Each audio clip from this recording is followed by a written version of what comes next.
কাজের দিনে অফিস টাইমে ফের ব্যাহত হলো মেট্রো পরিষেবা। সকালে নোয়াপাড়া স্টেশনে যান্ত্রিক ত্রুটি দেখা যায়, আর এর জেরে বেশ কিছুক্ষণ মেট্রো চলাচল বন্ধ ছিল। পরে মেট্রো চালু হলেও এখনো পরিষেবা স্বাভাবিক হয়নি।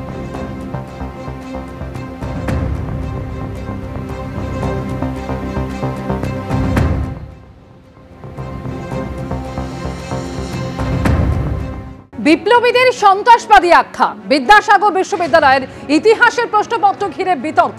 গতকাল স্নাতক স্তরে ষষ্ঠ সেমিস্টারের ইতিহাসের পরীক্ষা ছিল। 1931 থেকে 1933 3 বছরে মেদিনীপুরে বিপ্লবীদের হাতে খুন হন 3 জন ম্যাজিস্ট্রেট। মেদিনীপুরে 3 জন জেলা ম্যাজিস্ট্রেটের নাম করো যারা সন্ত্রাসবাদীদের দ্বারা নিহত হন, এমনই ছিল প্রশ্ন। বিদ্যাসাগর বিশ্ববিদ্যালয়ের ইতিহাসের এই প্রশ্নপত্র সামনে আসতেই বিতর্ক তৈরি হচ্ছে।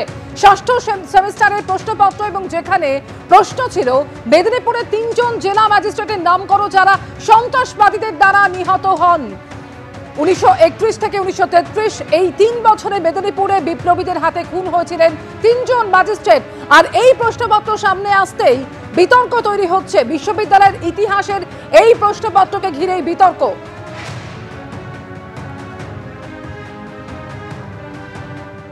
না, এটা তো একই সঙ্গে দুর্ভাগ্যজনক এবং বিস্ময়কর।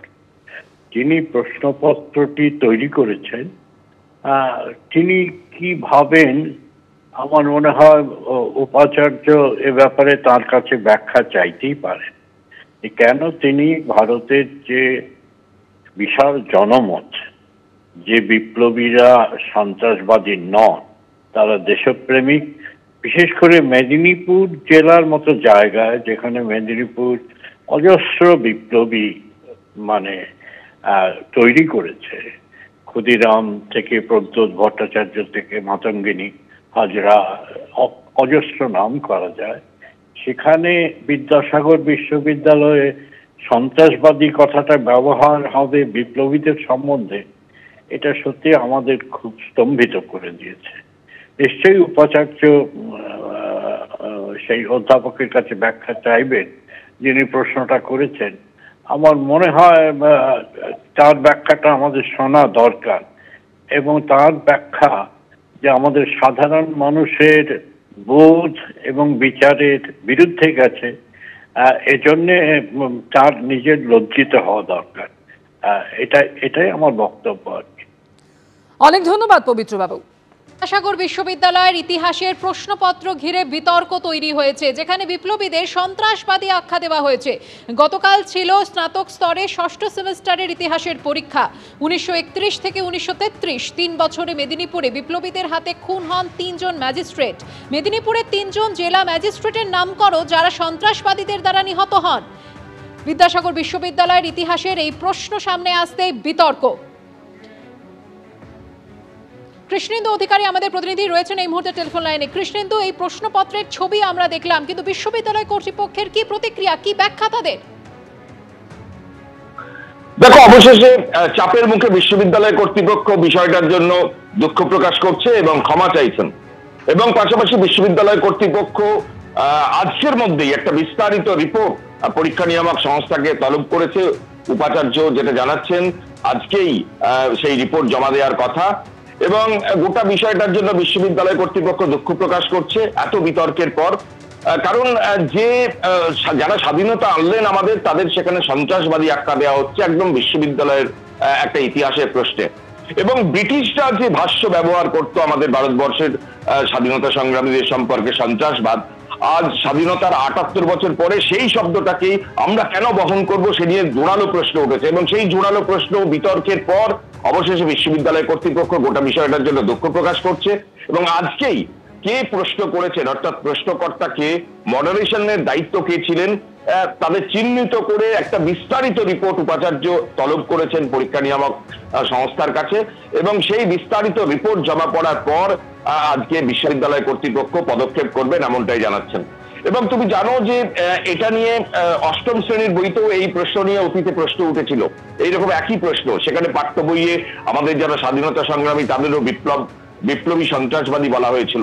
এখানে একদম সরাসরি সন্ত্রাসবাদী বলা হচ্ছে, অর্থাৎ একদম যারা স্বাধীনতা আনলেন, আমাদের দেশকে স্বাধীন করলেন, ব্রিটিশদের তৎকালীন যে শাসক, ব্রিটিশ যারা যে ভাষ্য ব্যবহার করতো আমাদের স্বাধীনতা সংগ্রামীদের সম্পর্কে, সেই ভাষ্য আজকে স্বাধীনতার এতদিন পরেও ব্যবহার করা হচ্ছে এবং সেটা প্রশ্ন, ইতিহাসের প্রশ্নে ব্যবহার করা হচ্ছে।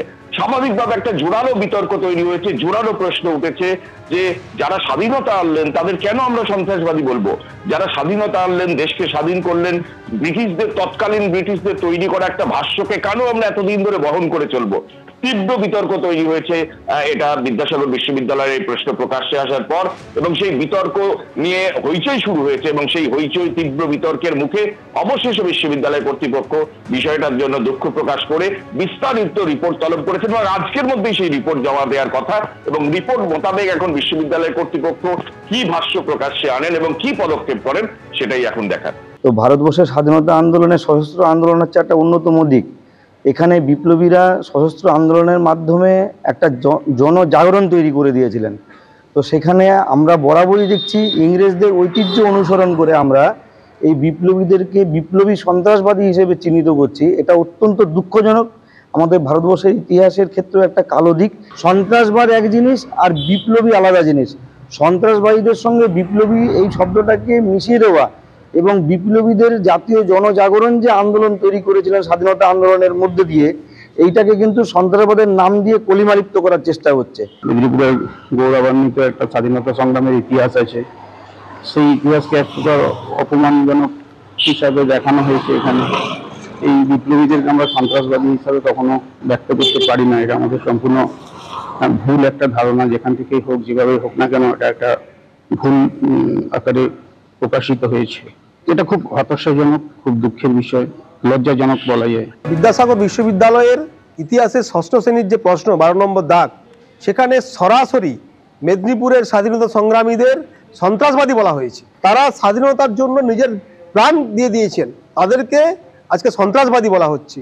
অর্থাৎ স্বাধীনতা সংগ্রামীদের ভুলিয়ে দেওয়া, তাদের কালিমালিপ্ত করা, তাদের যে অবদান আর সেটাকে নোংরা করা, ঘৃণ্যর যে চক্রান্ত চলছে তৃণমূলের পক্ষ থেকে, তার নিদর্শন হচ্ছে এটা।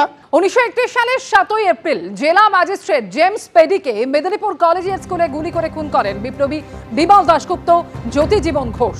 এক বছর পর 1932 সালের 30 এপ্রিল আরেক ম্যাজিস্ট্রেট রবার্ট ডগলাসকে জেলা বোর্ডের অফিসে ঢুকে খুন করেন বিপ্লবী প্রদ্যোৎ ভট্টাচার্য, প্রভাংশু শেখর পাল। এবং পরের বছর 1933-এর 2 সেপ্টেম্বর মেদিনীপুরের একটি মাঠে জেলা ম্যাজিস্ট্রেট বার্নার্ড জে বার্জকে খুন করেন বিপ্লবী অনাথ বন্ধু পাঁজা, মৃগেন দত্ত, ব্রজকিশোর চক্রবর্তী, রামকৃষ্ণ রায় এবং নির্মল জীবন ঘোষ। আর বিদ্যাসাগর বিশ্ববিদ্যালয়ের যে প্রশ্নপত্র, সেখানে ঠিক এই নিয়ে প্রশ্ন রয়েছে, যেখানে বলা হচ্ছে যে মেদিনীপুরের 3 জন জেলা ম্যাজিস্ট্রেটের নাম করো যারা সন্ত্রাসবাদীদের দ্বারা নিহত হন। 1931 থেকে 1933 এই 3 বছরেই মেদিনীপুরে বিপ্লবীদের হাতে খুন হয়েছিলেন 3 জন ম্যাজিস্ট্রেট। আর এই প্রশ্নপত্রকে কেন্দ্র করেই তৈরি হয়েছে বিতর্ক।